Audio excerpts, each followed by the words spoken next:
मावळत्या दिनकरा अर्घ्य तुझ जोडुनी दोन्ही करा.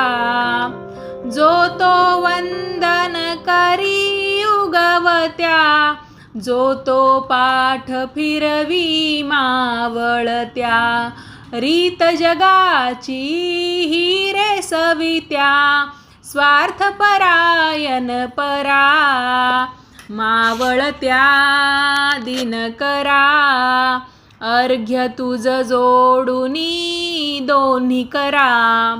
ओम सूर्याय नमः. नमस्कार मंडळी, मी शीतल आणि तुम्ही पाहताय दिल्लीकर मराठी. सूर्याप्रती आदरभाव म्हणजेच कृतज्ञता व्यक्त करण्याचा दिवस म्हणजे रथसप्तमी होय, जी यंदा आपण येत्या रविवारी अर्थात 25 जानेवारी 2026 रोजी साजरी करणार आहोत.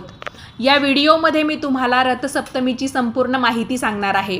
पूजा कशी करावी, ती सोप्या पद्धतीने आपल्याला कशी करता येईल, किंवा काही गोष्टी आपल्याकडे उपलब्ध नसतील तर आपण काय करावं, या दिवशी कोणती कामं करू नयेत, आपल्याला कोणकोणत्या गोष्टींची काळजी घ्यायची आहे, कोणत्या शुभ रंगाचे कपडे आपल्याला या दिवशी घालता येतील. त्याचबरोबर आपल्याला समजा रथसप्तमीचा उपवास पूजा करणं शक्य झालं नाही तर आपण या दिवशी काय करू शकतो की ज्या योगे आपल्याकडून सूर्यनारायणांची सेवा अवश्य घडेल आणि आपल्याला रथसप्तमीचं पुण्यफळसुद्धा मिळेल. तेव्हा हा व्हिडिओ शेवटपर्यंत पहा. आपल्या दिल्लीकर मराठी चॅनलला अजून तुम्ही सबस्क्राईब केलं नसेल तर नक्की सबस्क्राईब करा आणि व्हिडिओ पाहत असताना सर्वांनी कमेंट्समध्ये लिहा ओम नमो नारायणाय. चला तर मग व्हिडिओला सुरुवात करते.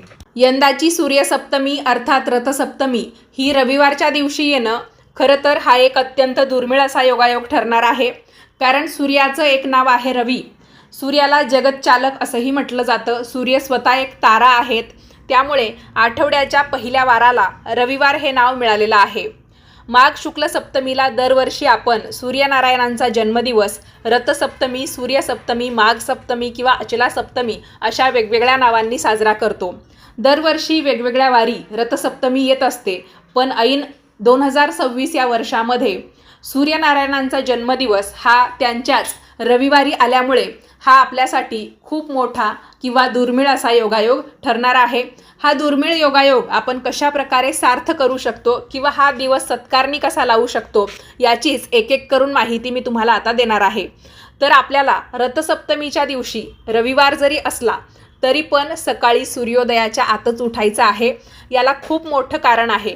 रविवार म्हटला की आपल्यासाठी सुट्टीचा वार असतो, आपण उठायला जरा उशीर करतो, पण या दिवशी आपल्याला उशिरा उठायचं नाही आहे, तर सूर्योदयाच्या आत उठायचं आहे.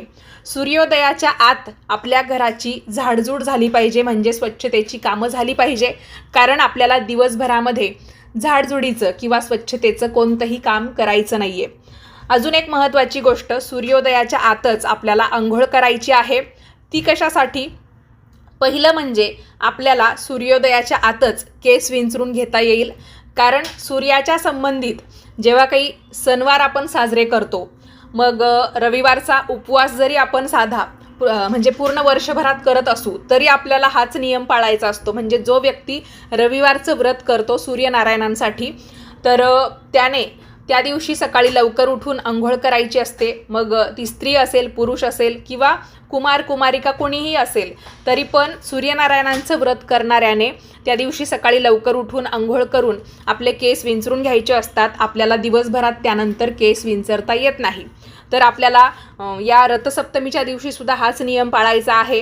पौष रविवार आपण केले, आदित्य रानुबाईचं व्रत केलं, तर तेव्हासुद्धा हा नियम पाळावाच लागतो की घर जे आहे ते सूर्योदय होण्याच्या आतच आपल्याला झाडून घ्यायचं आहे.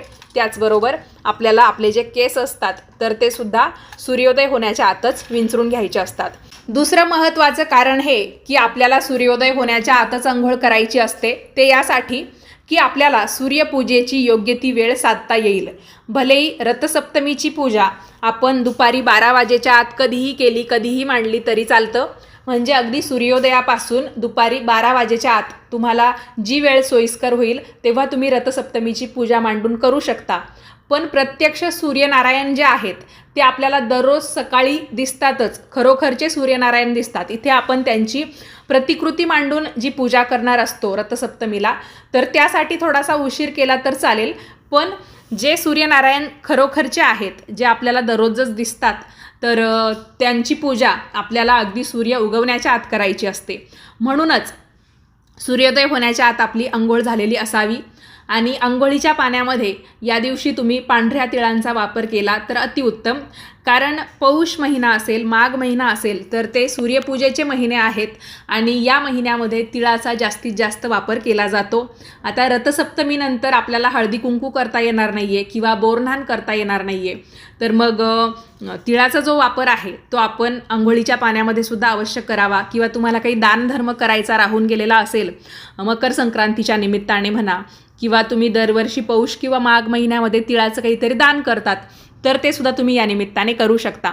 या दिवशी तुम्हाला व्रताच्या निमित्ताने किंवा सूर्यपूजेच्या निमित्ताने पिवळे कपडेसुद्धा परिधान करता येतील. मग त्यामध्ये महिला साडी नेसू शकतात, पिवळ्या रंगाचे ड्रेस घालू शकतात आणि पुरुषांनीसुद्धा या दिवशी पिवळ्या रंगाचे कपडे घातले तरीही चालेल. कारण यंदाच्या मकर संक्रांतीला पिवळा रंग वर्ज्य होता, पण रथसप्तमीला मात्र आपण सूर्यनारायणांच्या एक प्रतीकाचा रंग म्हणून केशरी अथवा पिवळ्या रंगाचे कपडे परिधान केले तर ते आपल्यासाठी शुभ ठरणार आहे, उत्तम ठरणार आहे. जो कोणी सूर्यनारायणांची पूजा दररोज करतो किंवा रथसप्तमीच्या दिवशी का होईना करतो, तर त्याला उत्तम आरोग्याची प्राप्ती होते, सर्व रोग पीडा नष्ट होतात.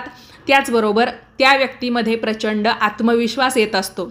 त्यामुळे रथसप्तमीच्या दिवशी तुम्ही जर हा संकल्प केला की इथून पुढे मी प्रत्येक दिवशी किंवा दर रविवारी का होईना सूर्यनारायणांना मनापासून अर्घ्य देणार आहे, त्यांची पूजा करणार आहे, त्यांची 12 नावं उच्चारणार आहे, तर हे खरंच खूप चांगलं आहे. नक्की तुम्ही सुरुवात करा आणि सुरुवात केल्याशिवाय कोणतीही गोष्ट साध्य होत नाही, तर अवश्य तुम्ही करा. तुमच्यापैकी बऱ्याच जणांचा हा प्रश्न येतो की ताई आम्हाला काही कारणांमुळे पूजा मांडता येत नाही, आम्ही फ्लॅट सिस्टीममध्ये राहतो किंवा आम्हाला मोकळी जागा भेटत नाही, तर तुम्ही घरातल्या घरात पूजा मांडा, काहीच हरकत नाही.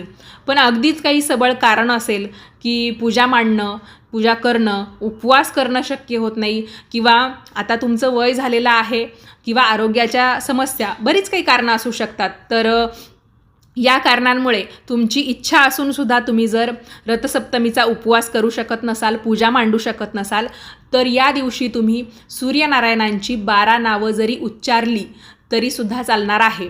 तर ती 12 नावं कोणती ते मी तुम्हाला या व्हिडिओच्या पहिल्या कमेंटमध्ये लिहून देते. तुम्ही एक एक करून ती लिहून घ्या. तुम्हाला गुगलवर सुद्धा ती मिळून जातील. तुम्ही तिथे सर्च करा सूर्याची 12 नावं, तर त्यातून तुम्ही ती लिहून घेऊ शकता. नाहीतर मग आपल्या व्हिडिओची पहिली कमेंट आहे तिथूनसुद्धा तुम्हाला ती घेता येणार आहेत. तर हे झालं ज्यांना पूजा किंवा व्रत करणं शक्य होणार नाही त्यांच्यासाठी. आता ज्यांना पूजा व्रत करणं सगळं शक्य होणार आहे, तर त्यांनी काय करायचं अगदी साध्या सोप्या पद्धतीने समजावून सांगते. तर सकाळचं सूर्यनारायणांना अर्घ्य देऊन झालं की त्यानंतर तुम्हाला होईल त्या वेळेमध्ये, म्हणजे दुपारी 12 वाजेच्या आत होईल त्या वेळेमध्ये पूजा मांडायची आहे. त्यासाठी तुमच्याकडे सूर्यनारायणांचा फोटो असेल तर तो तुम्ही घेऊ शकता, किंवा तांब्याचा सूर्य बऱ्याच जणांकडे उपलब्ध असतो, तो सुद्धा तुम्ही पूजेसाठी घेतला तरीही चालेल. किंवा तुमच्यापैकी कुणाला या निमित्ताने, म्हणजे रथसप्तमीच्या निमित्ताने, रविवारच्या निमित्ताने सूर्यनारायणांची तांब्याची प्रतिमा खरेदी करायची असेल तर त्यासाठी सुद्धा हा उत्तम दिवस आहे. बघा, आपण जेव्हा सकाळी सूर्यनारायणांना अर्घ्य देतो ना, तर त्याच्यानंतर एक महत्त्वाची गोष्ट आपल्याला ही करायची असते की तोच तांब्या आपल्याला हातात तसाच धरून राहायचा असतो, जरी आपण ते पाणी अर्पण केलं तरी. आणि त्यानंतर स्वतःभोवतीच आपल्याला 7 प्रदक्षिणा मारायच्या असतात. आणि जो कोणी सूर्यनारायणांना अर्घ्य दिल्यानंतर 7 प्रदक्षिणा मारतो तर त्याला अक्षय्य पुण्याची प्राप्ती होते. कारण सूर्यनारायणांच्या बाबतीत 7 ही संख्या फार महत्त्वाची आहे. सूर्यरथाला जे घोडे आहेत ते 7 असतात. आठवड्याचे आपल्याला जे वार मिळालेले आहेत ते सुद्धा 7 आहेत. त्यातला पहिला वार म्हणजे आपला रविवार, सुट्टीचा वार ज्याला आपण म्हणून ओळखतो. त्याचबरोबर धार्मिक कार्यांमध्ये सुद्धा 7 ही संख्या फार महत्त्वाची आहे. लग्नाच्या वेळेस नवरदेव आणि नवरी जे अग्निभोवती फेरे घेतात ते सुद्धा 7 असतात. आणि अशा अनेक गोष्टींसाठी किंवा अजूनसुद्धा बऱ्याच गोष्टी आहेत की ज्यामध्ये 7 ही संख्या फार महत्त्वाची किंवा उत्तम संख्या म्हणून ओळखली जाते. शुभ संख्या म्हणून 7 या संख्येचा उल्लेख केला जातो. त्यामुळे तुम्ही आवर्जून 7 या संख्येमध्ये सूर्यनारायणांना प्रदक्षिणा मारायच्या आहेत. बघा, जसं की मी तुम्हाला या अगोदर सांगितलं की सूर्यनारायणांची पूजा रथसप्तमीच्या निमित्ताने करण्यासाठी आपण सूर्यदेवांची प्रतिमा अर्थात फोटो घेऊ शकतो किंवा तांब्याचा सूर्य घेऊ शकतो, अथवा आपण रांगोळी नाहीतर मग चंदन किंवा हळदी कुंकू यांचा वापर करून सूर्यरथ काढायचा असतो. किंवा सूर्यरथ काढायला जमत नसेल तर पौष रविवारच्या वेळेस आपण कसे सूर्यनारायण काढत होतो तसे काढले, त्यांची पूजा केली तरीही चालतं. आता ही पूजा अंगणातच करतात, सूर्यप्रकाशामध्येच करतात. पण तुम्हाला जर शक्य होणार नसेल तर तुम्ही तुमच्या देवघरासमोर ही पूजा मांडली तरीही चालेल. फक्त नैवेद्य जो आहे तो आपण भलेही बाहेर आपल्याला अंगणामध्ये जमणारच नाही आहे, समजा फ्लॅटमध्ये राहत असू किंवा ज्यांच्याकडे अंगणओटा हा प्रकारच नाही आहे, मग बाहेर पूजा मांडणं अशक्यच होतं किंवा लांबचीच गोष्ट होते, तर मग त्यांनीसुद्धा नैवेद्य जो आहे तो घरात केला, म्हणजे ते दूध जे आहे ते गॅसवर उतू घालवलं तरीही चालतं. त्यासाठी सर्वप्रथम त्या गॅस शेगडीची अथवा चुलीची पूजा करणं अनिवार्य आहे. आपण गॅस शेगडीला किंवा चुलीला अग्नीचं ठिकाण मानतो, तर पहिल्यांदा त्यांची पूजा करायची, स्वस्तिक वगैरे फुलं अक्षता वाहून हळदी कुंकू वाहून आणि त्यांना नमस्कार करून नंतर तो गॅस पेटवायचा किंवा चूल पेटवायची. मग त्याच्यावर ते मातीचं भांडं ठेवून दूध उतू घालवायचं आणि ते बाहेर सूर्यप्रकाशामध्ये सूर्यनारायणांना दाखवायचं. त्याच्यानंतर घरातल्या त्या पूजा मांडणीच्या समोर दाखवायचं आणि मग ते आपण प्रसाद म्हणून खाऊ शकतो. ज्यांना बाहेरच पूजा मांडणं शक्य होईल त्यांनी काय करायचं, अंगणातली आपली जी तुळस असते तर त्या तुळशीसमोर सूर्यरथाची रांगोळी काढायची अथवा फोटो नाहीतर मग तांब्याचा सूर्य वगैरे त्याची पाटावर मांडणी करून त्याची पूजा करून घ्यायची. एका तांब्यात पाणी ठेवायचं. 7 घोड्यांचं प्रतीक म्हणून बरेच जण तिथे सप्तधान्य वाहतात, नाहीतर मग रांगोळीचेच 7 बिंदू करून ठेवतात, त्याच्यावर अक्षता वगैरे वाहतात, हळदी कुंकू वाहतात. तर जसं तुम्हाला शक्य होईल तसं तुम्ही करू शकता. सूर्यनारायणांची पूजा करण्यासाठी आपल्याला काय काय साहित्य लागतं, तर फार काही साहित्य लागत नाही. कमी साहित्यामध्ये सूर्यनारायणांची पूजा होऊन जाते. त्यामध्ये मुख्यतः आपल्याला लाल, पिवळ्या किंवा केशरी रंगाची फुलं लागतात, हळदी कुंकू, अक्षता, पांढऱ्या रंगाचे तीळ, त्याचबरोबर आपल्याला चंदनाचा गंध देखील सूर्यनारायणांना लावायचा असतो. तर अशा पद्धतीने एवढं साहित्य घेऊन आपण त्यांची पूजा करायची. नैवेद्य दाखवण्यासाठी जसं की मी तुम्हाला सांगितलं की आपल्याला दूध उतू घालवावं लागतं. तर ज्यांच्याकडे म्हणजे जागा नसेल, बाहेर पूजा मांडणं ज्यांना शक्य नसेल, तर त्यांनी पहिल्यांदा घरातल्या गॅस शेगडीची पूजा करायची. त्याच्यावर ते मातीचं भांडं ठेवायचं. मातीच्या भांड्याला कडेने थोडंसं हळदीचं लेपन करायचं, त्याला बाहेरून हळदी कुंकवाची बोटं लावायची आणि मग त्याच्यामध्ये दूध ओतायचं. या दुधामध्ये आपण थोडासा गूळ कधी टाकायचा, तर जेव्हा ते दूध उतू जाईल आपण ते भांडं खाली घेऊ, दूध थोडंसं कोमट होऊ द्यायचं, मग त्याच्यामध्ये थोडासा गूळ टाकायचा. आधीच आपण गूळ टाकला तर बऱ्याच वेळा ते दूध फाटू शकतं. तर मग काही लोक काय करतात की दुधाचं भांडं गॅसवर ठेवलं की त्याच्यामध्ये दूध ओततात, थोडंसं गव्हाचं पीठ अथवा तांदूळ टाकतात अगदी कमी, जेणेकरून एक खिरीसारखा पदार्थ तो तयार होईल. आणि मग दूध उतू जायच्या वेळेस त्याच्यामध्ये किंचितशी हळद टाकतात आणि ते दूध ज्या दिशेने उतू गेलं त्या दिशेने आपले प्रगतीचे मार्ग खुले होतात अशी समजूत पाळतात. तर धार्मिक मान्यता या आपल्या विश्वासावर अवलंबून असतात. प्रत्येकाला त्यातून वेगवेगळे अनुभव येतात. तर आपण सुद्धा विश्वासपूर्वकच ही पूजा करायची. आता ज्यांना बाहेर पूजा मांडून हे सगळं करणं शक्य होणार आहे त्यांनीसुद्धा बाहेर गोवऱ्यांचा विस्तव करायचा. तुम्ही मातीची चूल करू शकता किंवा दगडांची चूल करू शकता. त्याच्यामध्ये गाईच्या शेणाच्या ज्या गोवऱ्या असतात तर त्यापासून आपल्याला हा विस्तव तयार करायचा असतो, अग्नी प्रज्वलित करायचा असतो. आणि या अग्नीला आपण 3 तीळ आणि 3 तांदूळ म्हणजे 6 मोदके अर्पण करायची असतात. आणि मग त्याच्यावर आपण ते मातीचं भांडं ठेवून त्याच्यामध्ये दूध ओतून आणि मग ते उतू घालवायचं असतं. त्याच्यामध्ये तुम्ही साखरेचा वापर केला तरीही चालतं, पण सूर्यपूजेच्या या सगळ्या साहित्यामध्ये तिळाचा, गुळाचा वापर करणं हे फार महत्त्वाचं मानलं जातं. त्याच्यामुळे मी तुम्हाला सांगितल्याप्रमाणे जेव्हा दूध उतू जाईल ते आपण खाली घेऊ आणि थोडंसं कोमट झाल्यानंतर आपण ते सूर्यनारायणांना प्रसाद म्हणून दाखवू. तर त्याच्यामध्ये गूळ टाकायचा, थोडीशी हळद टाकायची आणि हवं तर शिजताना तुम्ही गव्हाचं पीठ अथवा थोडेसे तांदूळ टाकले तरीही चालेल. आणि एकदा की सूर्यनारायणांना हा नैवेद्य दाखवून झाला की त्यानंतर आपण सर्वांनी एक एक चमचाभर किंवा जेवढा आपल्याला खाता येईल तेवढा प्रसाद खायचा आणि त्यानंतर आपला उपवास सोडायचा, जर आपण उपवास धरलेला असेल तर. अशा पद्धतीने ही सूर्यनारायणांची पूजा केली जाते. आणि या दिवशी कुणाशीही भांडण करू नका. आपल्या लहान मुलांना या दिवशी तुम्ही औक्षण करू शकता. त्याचबरोबर तिळाने त्यांची दृष्ट काढू शकता. तिळाचे पदार्थ लहान मुलांना या दिवशी आवर्जून खाऊ घाला. पहिल्यांदा ते सूर्यपूजेमध्ये ठेवा, नंतर त्यांना खाऊ घाला. कारण तीळ हे आपल्या आरोग्यासाठी फार महत्त्वाचे असतात. गूळ जो असतो तो आपल्या शरीरामध्ये उष्णता तयार करण्याचं काम करतो, ज्यामुळे आपल्या अंगामध्ये थंडीमुळे जे काही त्रास सुरू झालेले असतात तर तेही नष्ट होतात. आणि लहान मुलांना या दिवशी आपण आवर्जून हे पदार्थ का खाऊ घालायचे, कारण रोगराईपासून भविष्यात त्यांची रक्षा व्हावी यासाठी आपण हे व्रत करायचं असतं. या संबंधित भगवान श्रीकृष्णांची एक कथा आहे. भगवान श्रीकृष्णांचे पुत्र शांब यांना कुष्ठरोग झाला होता. खरं तर शांब या पुत्राला आपल्या शारीरिक ताकदीचा गर्व झाला होता. दुर्वास ऋषींच्या भेटीवेळी त्यांच्या शारीरिक दुर्बलतेची खिल्ली उडवून शांबने त्यांचा अपमान केला. त्यामुळे क्रोधित होऊन ऋषींनी शांबला कुष्ठरोग होण्याचा शाप दिला. या शापामुळे शांब कुष्ठरोगी झाला. पण श्रीकृष्णांनी त्यांना सूर्यदेवांची उपासना करायला सांगितले आणि जेव्हा शांबने सूर्यदेवांची उपासना केली तेव्हा सूर्यदेव प्रसन्न झाले आणि शांब कुष्ठरोगापासून पूर्णपणे मुक्त झाला, अशी ही कथा आहे. त्यामुळे आपल्याला सुद्धा आपल्या लहान मुलाबाळांसाठी ज्या काही गोष्टी करता येतील त्या आपण नक्कीच करू शकतो. बघा मंडळी, उगवत्या सूर्याची पूजा सगळेच जण करतात, पण मावळत्याकडे पाठ फिरवतात.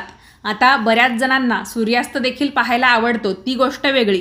पण आपण जे म्हणतो ना, जो तो वंदन करी उगवत्या, जो तो पाठ फिरवी मावळत्या, तर माणूस हा स्वार्थी आहे हे आपल्याला त्यातून दिसून येतं.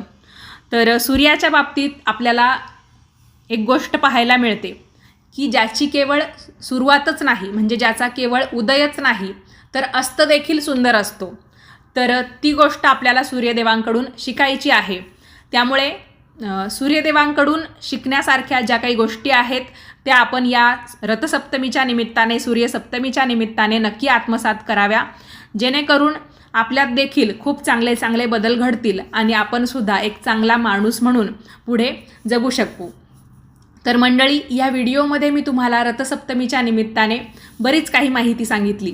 यातल्या कोणत्या गोष्टी तुम्हाला माहिती होत्या, कोणत्या नव्याने माहीत झाल्या, हे मला कमेंट्स करून नक्की कळवा.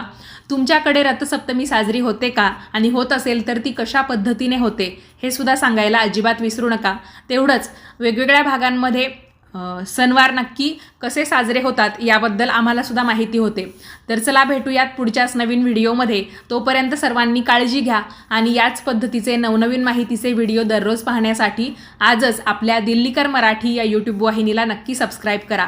वेळात वेळ काढून व्हिडिओ पाहिला, माहिती ऐकली त्याबद्दल तुम्हा सर्वांचे खूप खूप धन्यवाद आणि तुम्हा सर्वांना रथसप्तमीच्या हार्दिक शुभेच्छा.